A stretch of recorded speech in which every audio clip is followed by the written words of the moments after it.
Boys and girls, this story I always read to the kids at the end of the year, and sometimes we feel like this, especially during these times now. It's called Alexander and the Terrible, Horrible, No Good, Very Bad Day by Junice Wurst.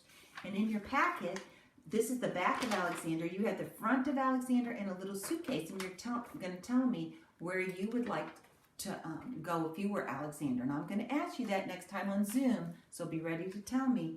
Here we go. Let's see why Alexander has a bad day.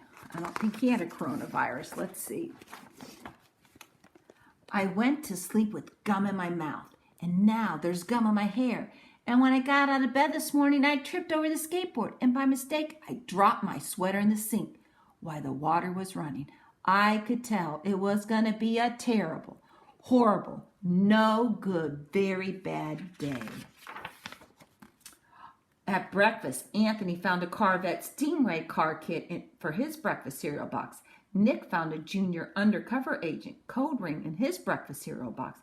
But in my breakfast cereal box, I found breakfast cereal. I think I'm going to move to Australia. See where he's going to move. You're going to tell me where you'd like to move at the end of the story. In the carpool, Mrs. Gibson let Becky have a seat by the window. Audrey and Elliot got seats by the window too. I was being scrunched. I said I was being smushed. I said if I don't get my seat by the window, I'm going to be car sick. No one even answered. I could tell it was going to be a terrible, help me, horrible, no good, very bad day. At school, Mrs. Dickinson liked Paul's picture of the sailboat better than my picture of the invisible castle. At singing time, she said, I sing too loud. At counting time, she said I left out 16. Who needs 16? I could tell it was going to be what? Help me. A terrible, horrible, no good, very bad day. I could tell because Paul said I wasn't his best friend anymore. He said that Philip Parker was his best friend, and he said that Albert Moyo was his next best friend, and that I was only his third best friend. I hope you sit on a tack, I said to Paul. I hope next time you get a double-decker strawberry ice cream cone, part falls off the cone and lands in Australia. There were 2 cupcakes at Phil Parker's lunch bag, and Albert got a Hershey bar with almonds, and Paul's mother gave him a piece of jelly roll and had a little coconut sprinkles on the top. And guess whose mother forgot to put in the dessert? It was going to be a terrible, what? Horrible, no good, very bad day. That was it. Because after school, my mom took all of us to the dentist. Dr. Fields found a cavity just in me. Come back next week and I'll fix it, said Dr. Fields. Next week, I said, I'm going to Australia. Oh, on the way downstairs, the elevator door closed on my foot. While we were waiting for Mom to get to the car, Anthony made me fall where it was muddy. And when I started crying because of the mud, Nick said I was a crybaby.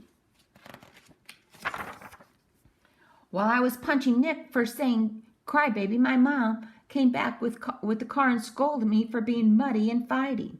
I'm having a what? A terrible, horrible, no good, very bad day. And I told everyone, and no one even answered. So when we went to the shoe store to buy some sneakers, Anthony chose white ones with blue stripes. Nick chose red ones with white stripes. I chose blue ones with red stripes. But then the shoe man said, we're sold out. They made me buy plain old white shoes, but they can't make me wear them. When we picked my dad up at his office, he said I couldn't play with his copy machine, but I forgot. He also said to watch out for the books on my desk, and I was careful as I could be except for my elbow. He also said don't fool around with his phone, but I think I called Australia. My dad said please don't pick him up anymore. It was a terrible, horrible, no good, very bad day. There were lima beans for dinner. I hate lima beans. Ooh, there was kissing on TV. I hate kissing. My bath was too hot. I got soap in my eyes. My marble went down the drain. I had to wear railroad pajamas. I hate railroad pajamas. When I went to bed, Nick took back the pillow he said I could keep, and Mickey Mouse Nightlight burned out, and I bit my tongue. The cat went to sleep with Anthony, not with me. It's been a terrible, horrible, no good, very bad day. My mom says some days are like that, even in Australia. So boys and girls, even if you're having a bad day, sometimes by going away, you think moving away to someplace else, it doesn't always help. You just got to make sure you can find things to have a better day. So in just 1 minute, I'm going to play you a song about your feelings to help you have a better day. Okay? Bye.